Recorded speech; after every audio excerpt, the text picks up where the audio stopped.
Welcome to the Neuro Air Podcast, the show for cycle breakers, parents, young adults, and helping professionals ready to understand their nervous system through a generational lens, heal what isn't theirs to carry, and consciously choose what comes next. Hi, I'm your host, Leanna Hunt, an associate clinical mental health counselor and certified performance coach. Each week, you'll get stories, science, and somatic practices, plus my signature 4N framework: notice, name, nurture, and navigate, to help you honor resilience, break silence, and build deeper connection with yourself and those you love, all while shaping a legacy of safety, freedom, and possibility. Welcome back to the Neuro Air Podcast. I'm your host, Leanna Hunt. As we're arriving here towards the end of January, I want to start by naming something that's super common. This is usually the point in the month where people start asking themselves questions like, why is this already harder than I thought? Why am I already slipping? Or why can't I keep the momentum I had at the beginning? And if you've been listening to the last few episodes, I want you to hear this clearly.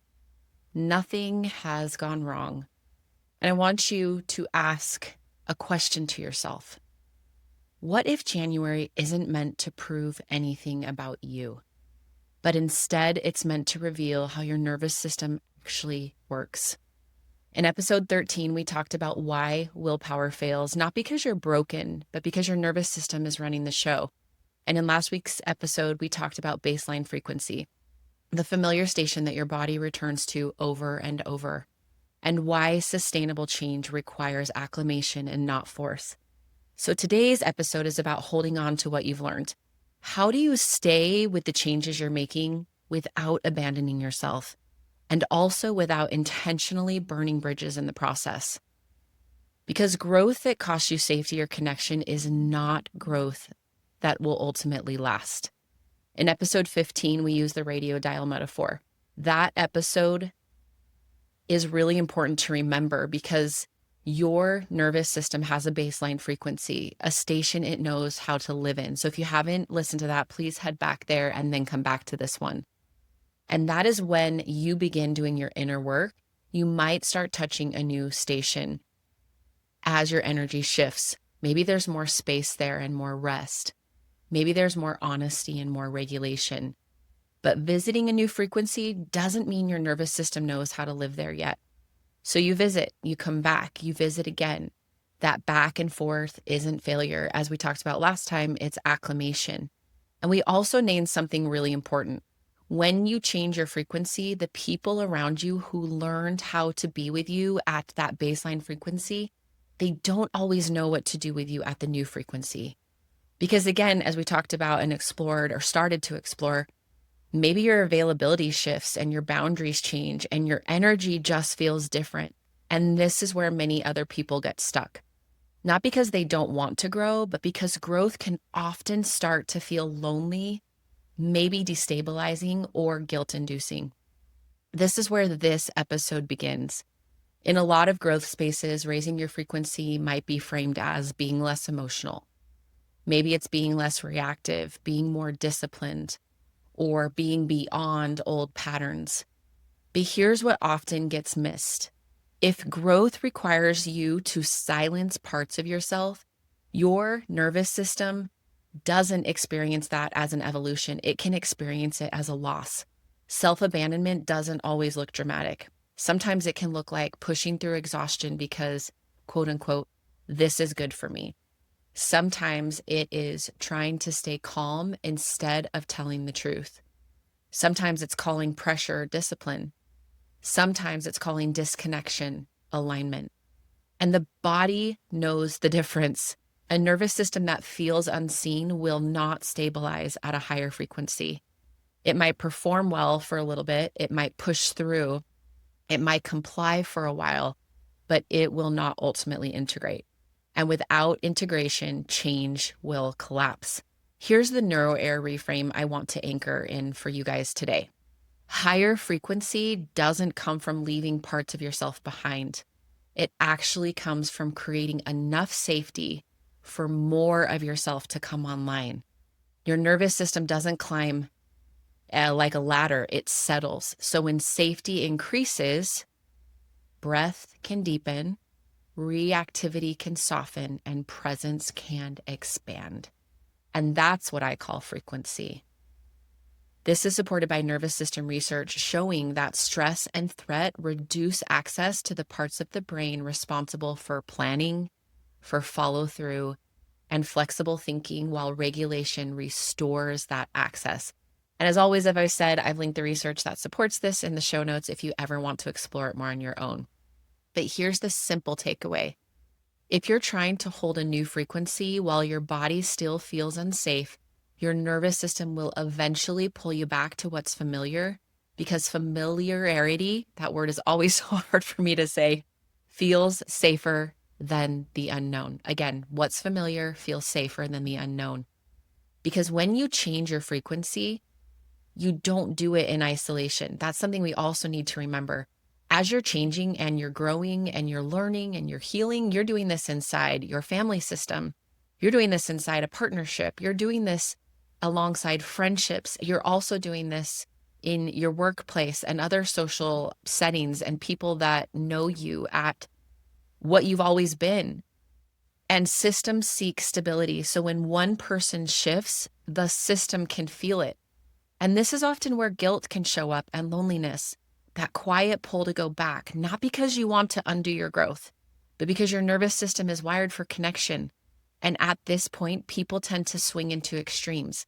Sometimes it's either, I'll just go back to how I was, just kind of anything along the lines of self-abandonment, or screw it, I'm done with everybody, which can be that a relational abandonment. And the Neuro Air path is neither of those.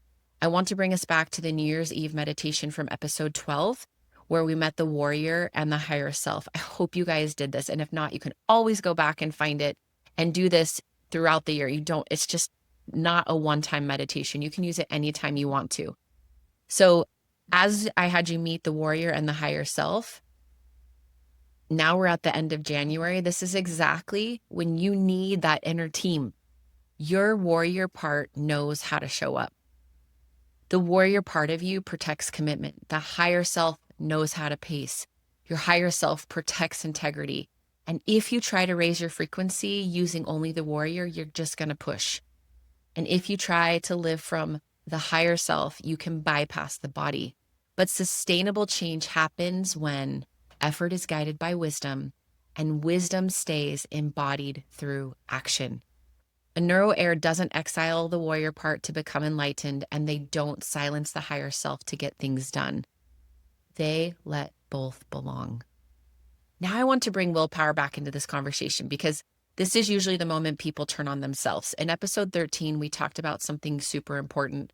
Willpower supports long-term goals, but willpower does not get you out of a nervous system state that doesn't feel safe.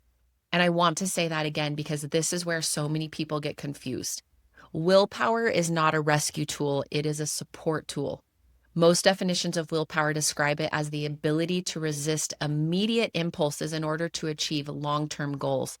You'll often hear it described as, like if you Google it or go online or read some stuff about willpower, you might hear it described as self-control, self-discipline, self-regulation, and the mental strength to delay gratification. And those parts are all true. But what's also true is that willpower does help you say no to short-term urges in service of something that matters more. It does support planning, consistency, and follow-through. It does live in the part of the brain that can think long-term and weigh out future consequences. But here's the part that often gets left out. Willpower only functions well when your nervous system feels safe enough to access it, when your body believes the future won't cost your survival. So when your nervous system is in threat, when you're overwhelmed, pressured, maybe that feeling of always bracing for impact or trying to outrun exhaustion, that's the one I know so well, your body is still prioritizing survival. And in those moments, the parts of the brain responsible for long-term planning and impulse control don't have the same access. And this isn't because you're weak. It's not because you lack discipline, but it's because your body is doing its job. So if you've been trying to use willpower to stay at a new frequency your system doesn't feel safe in yet, maybe you're trying to use willpower to maintain boundaries while ignoring your own limits, Maybe you're trying to use willpower to keep showing up while you're internally feeling like you're shutting down or you're always holding your breath. Of course, it's going to collapse. And this, again, isn't a willpower failure. This is a placement issue. Willpower was being asked to do the job of regulation, and regulation needs to come first. Another thing that's important to name, and you might recognize this in yourself, is that willpower is effort-based. It takes a lot of energy and it can be mentally taxing. And when it's overused, it can get depleted and you can get depleted. And that's why people often describe willpower as something that runs out, not because there's a part of you, again, that's broken, but because it was never meant to operate in constant threat or chronic stress. So in Neuro Air language, this looks like safety sets the frequency. Frequency sets capacity. And capacity is what allows willpower to function and not the other way around. One more time. Safety sets the frequency. Frequency sets and helps determine capacity. And capacity is what allows that willpower to function. So instead of asking, why don't I have more willpower? A kinder and more accurate question that you can sit with would be, what would help my nervous system feel safe enough for willpower to do its job? Because when safety leads, willpower doesn't have to fight. It gets to support the life you're already building. And this is also where SMART goals come back in. We use them, and I like to use them as a nervous system support. SMART goals don't work because they're efficient. They work because they can reduce uncertainty. And uncertainty is a threat cue to the nervous system. When a goal is vague, such as, I want to be better, I want to get healthier, I want to be more aligned, remember that your nervous system doesn't know what that means because there's not an endpoint. There's no containment. There's no signal that says this is manageable or this is measurable. SMART goals create safety because specific goals tell your brain, this is what we're doing. Measurable goals tell your system, I'll know when this is complete. Achievable goals tell your body, this won't overwhelm me. Relevant goals say, this matters to me, not just who I think I should be. And time-bound goals say, this has edges, I don't have to carry it forever. And if you guys didn't figure that out, that's the acronym I just broke down of what SMART goals are. Remember that containment is safety. So when you hear me talk about SMART goals in this work, hear this. SMART goals aren't about control. They're about creating enough structure that your nervous system doesn't panic. And once your system feels safe enough to stay present, that's when willpower can actually do its job, which I think is pretty cool.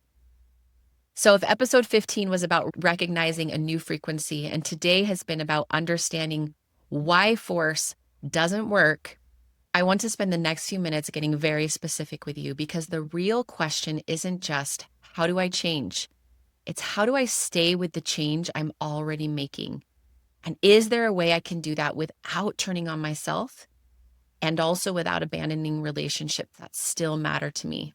Here's what I've seen again and again in my own life and in my clients' lives. Staying with change isn't about doing more. It's about how you relate to yourself and others while the change is integrating. So today I want to offer you 4 very specific Neuro Air principles for holding change. We can also call them orienting points. Okay, so number 1, we stay with change by slowing the pace, not the intention. One of the most common mistakes people make is assuming that slowing down means backing out, and it doesn't. Remember that slowing down means letting your nervous system catch up, letting your relationships recalibrate, and letting your identity reorganize. Does that make sense? You can be deeply committed to change without demanding constant proof. In fact, one of the most regulated things you can say to yourself is, hey, self, I'm not quitting here, I'm integrating. That single reframe can help prevent self-abandonment, because instead of interpreting discomfort as failure, you are interpreting it as information. Okay, orienting point number 2, we stay with change by letting discomfort exist without making meaning. This is where bridges often get burned, because when discomfort shows up, such as guilt, maybe tension, awkwardness, disappointment, sometimes we feel like we have to rush to explain it. We tell ourselves stories like, oh my gosh, I'm hurting people, or I'm becoming selfish. I'm changing too much, or this isn't worth it. Why even try? But remember, discomfort doesn't automatically mean harm, okay? Often it just means the system is adjusting. Staying with the change means learning to say, this feels uncomfortable, and I don't need to decide what it means yet. That one pause can save a lot of unnecessary rupture. You do not have to undo your growth just because someone else is unsettled by it. And you don't have to sever connection just to protect yourself. You can let discomfort breathe. Remember that invitation idea we talked about, where as we do this work, it's like we're sending these energetic invitations to everybody in our sphere. Well, when you do your work with love and compassion, it naturally invites other people. Even if they're not on your timeline, they get to decide when they are ready. Okay, point number 3. We stay with change by communicating earlier, not louder. Burned bridges usually don't happen because of boundaries. They happen because of delayed communication. So when you override yourself for weeks or months and then finally speak up, the boundary can come out sharp. Maybe it can come out urgent or explosive, or maybe super demanding.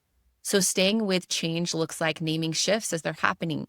Maybe it's giving people context instead of ultimatums, or it's speaking from regulation and not a place of resentment. Practical application of this. Here's a few things. It might sound like, I'm realizing I don't have the same capacity I used to. This is what I'm available for now. Or maybe it's, hey, I'm working on not overcommitting, so I may show up differently. Can I get back to you about the details? Or I care about our relationship so much, but this is what I can commit to right now. Just know this isn't about you. It's about what my body can handle. This is honesty for you and also for them. It helps orient the energy between two people, and orientation helps nervous systems. Not only yours, it also helps theirs. And point 4, we stay with change by letting go of the need to be understood immediately. This one's pretty big because many people abandon themselves not because the change feels wrong, but because they want reassurance right now. Maybe they want approval. Maybe it's validation. Maybe it's immediate understanding or that relational relief that comes with that other person. But real change often has a lag time. Remember, guys, people need time to adjust. Systems need time to recalibrate. And relationships need time to find a new rhythm. Staying with change sometimes means understanding that you might be misunderstood for a while, but that you can still love yourself and others you care about in the process. That is what I like to think of as mature nervous system leadership. Staying with change isn't about being perfect either, or calm, or endlessly patient. It's about staying in relationship, always with yourself first and then with others, all while your nervous system learns a new way of being. That's what prevents self-abandonment, and that's what prevents unnecessary bridge burning, in my opinion. Also, I have said this before, but it feels really important to say it again. Sometimes as we start to heal our nervous system and we realize how good it feels to feel good, how good it feels to feel more centered and more regulated, there are relationships that will not last through it. But my genuine hope and my continual prayer always is that when one person in a relationship starts doing their inner work, that their partner or the other person will accept that invitation to do their own.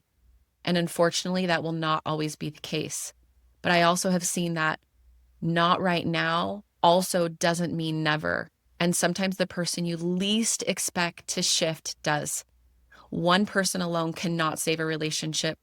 But I truly believe, and I have seen that one person can influence a relationship. It is one of the most beautiful things when that happens, but I also know it will not be the reality for everyone. And I want you to know my heart goes out to you. It really, truly does. And before we close, I want to offer a short practice to help your nervous system hold what you're learning. Notice, just gently let your body settle for a minute. Just notice where your energy feels tuned into right now. Does it feel closer to the familiar? Does it feel somewhere in between, or does it feel like it's moving? I want you just to notice. I want you now to just name what's present for you. Are you feeling hope? Are you feeling exhaustion? Are you feeling maybe calmness? Remember that naming creates space. I want you just to check into your body, place your hands somewhere that feels supportive, and just take that slow breath in through the nose, that longer breath out, and just that reminder that I am allowed to grow at a pace that feels safe. Maybe you want to imagine the warrior self and the higher self standing together with you, where there's a combination of effort and also wisdom. And lastly, navigate. Just ask yourself, what is one small action that helps me stay at a supportive frequency without feeling like I have to force anything or abandon myself? And remember, let it be small and let it feel safe. Notice how your body responds. If it softens even slightly, that can be your answer. As we close out January 2026, I want you to remember this. You don't have to raise your frequency to leave people behind. You raise it because your nervous system is ready for more. And you don't raise it by abandoning yourself. You raise it by creating enough safety to stay. And I hope you all remember that as you go throughout your week. Make it a beautiful one. Until next time. Bye, guys.